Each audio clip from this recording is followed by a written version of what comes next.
തെരഞ്ഞെടുപ്പ് പ്രചാരണത്തിനിടെ സർപ്രൈസായി സ്ഥാനാർത്ഥിയുടെ ജന്മദിനാഘോഷം സംഘടിപ്പിച്ച സുഹൃത്തുക്കളും അഭ്യുദയകാംക്ഷികളും.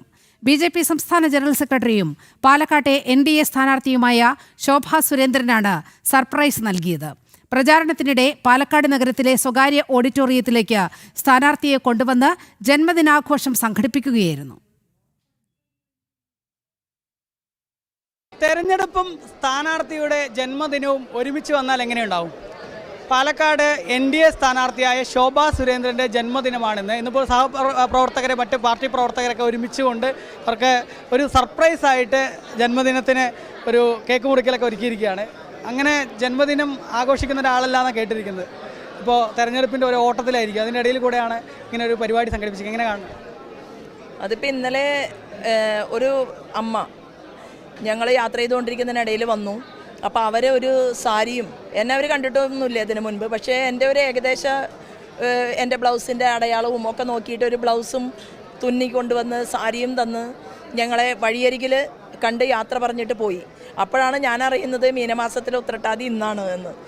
അപ്പോൾ അതാരെങ്കിലുമൊക്കെ അറിഞ്ഞിട്ടുണ്ടാവും. പിന്നീട് ഇവിടെ വന്നിട്ടുള്ള പല പ്രദേശങ്ങളിൽ നിന്നും വന്ന ആളുകളുണ്ട്. ഇവിടുത്തെ എല്ലാവരും ചേർന്ന് ഇവർ എന്നോട് പോലും ആലോചിക്കാതെയാണ് ഇങ്ങനെ ഒരു പരിപാടി ഇവിടെ ചെയ്തത്. പക്ഷേ എപ്പോഴും പറയുന്നത് അന്നലക്ഷ്മിയും ധ്യാനലക്ഷ്മിയും അഷ്ടലക്ഷ്മിയും നമ്മുടെ അരികിലേക്ക് വരുന്ന സമയത്ത് അത് പ്രത്യേകിച്ചൊരു തെരഞ്ഞെടുപ്പിൻ്റെ സമയത്ത് നിൽക്കുമ്പോൾ വേണ്ട എന്ന് പറയാൻ പാടില്ല എന്നാണ് പ്രമിള ചേച്ചി ഉൾപ്പെടെ ഇവിടെയുള്ള മുതിർന്ന എൻ്റെ ചേച്ചിമാരൊക്കെ പറഞ്ഞത്. അപ്പോൾ അതിൽ പിന്നെ ഒന്നുമില്ല, ഇപ്പം നടക്കുന്നു. എനിക്ക് ആഘോഷിക്കാറില്ല അല്ലേ? ആദ്യമായിട്ടാണ് ഞാൻ ഇങ്ങനെ ഒരു എന്താ പറയുക, ഒരു പിറന്നാൾ ചടങ്ങിൽ ഞാൻ നിൽക്കുന്നത്. തെരഞ്ഞെടുപ്പ് സമയത്ത് ഒരു വിഷു വന്നിരുന്നു. ആ സമയത്ത് അന്ന് വിഷു കൈനീട്ടം തരാൻ വേണ്ടിയിട്ട് ആളുകൾ ആറ്റിങ്ങൽ പാർലമെൻറ്റ് തെരഞ്ഞെടുപ്പിലാണ് എന്നാണ് എനിക്ക് തോന്നുന്നത്.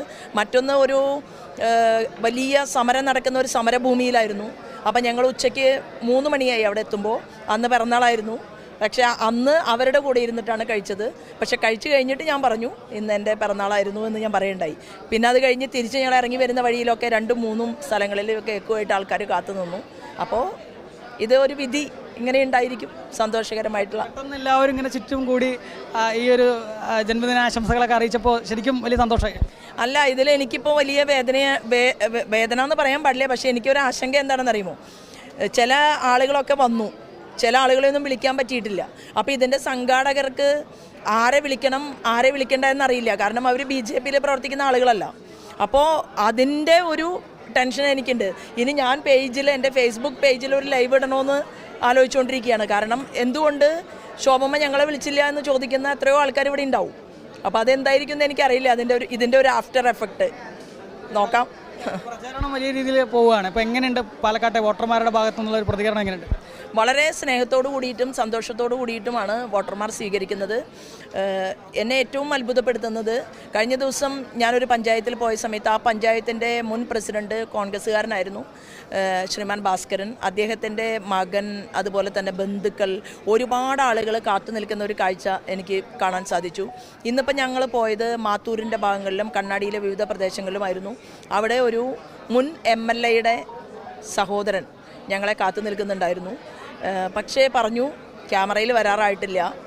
അപ്പോൾ ഞങ്ങളുടെ കൂടെ ഉണ്ടായിരുന്ന ക്യാമറ എല്ലാവരെയും മാറ്റി നിർത്തിക്കൊണ്ടാണ് ഞങ്ങൾ ആ അകത്തിരുന്നുകൊണ്ട് സംസാരിച്ചത്. അപ്പോൾ അവർക്കൊക്കെ BJP എന്ന് പറയുമ്പോൾ അവരുടെ ഹൃദയത്തിനകത്ത് അവർ സൂക്ഷിച്ചിട്ടുണ്ട് എന്നുള്ളൊരു യാഥാർത്ഥ്യത്തിലൂടെയാണ് നമ്മൾ ഈ പാലക്കാട് അസംബ്ലി തെരഞ്ഞെടുപ്പിനെ കാണുന്നത്. മാത്രവുമല്ല, മാർക്സിസ്റ്റ് പാർട്ടിയെ സംബന്ധിച്ച്, പ്രവർത്തകരെ സംബന്ധിച്ച് അവർക്ക് ഏറ്റവും വികാരപരമായിട്ട് അവർ സമീപിക്കുന്നത് സാധാരണക്കാരുമായി ചേർന്ന് നിന്നുകൊണ്ട് മുന്നോട്ട് പോകുന്ന ഒരു ഐഡിയോളജി എന്ന് പറയുന്നത് BJP ആണ്.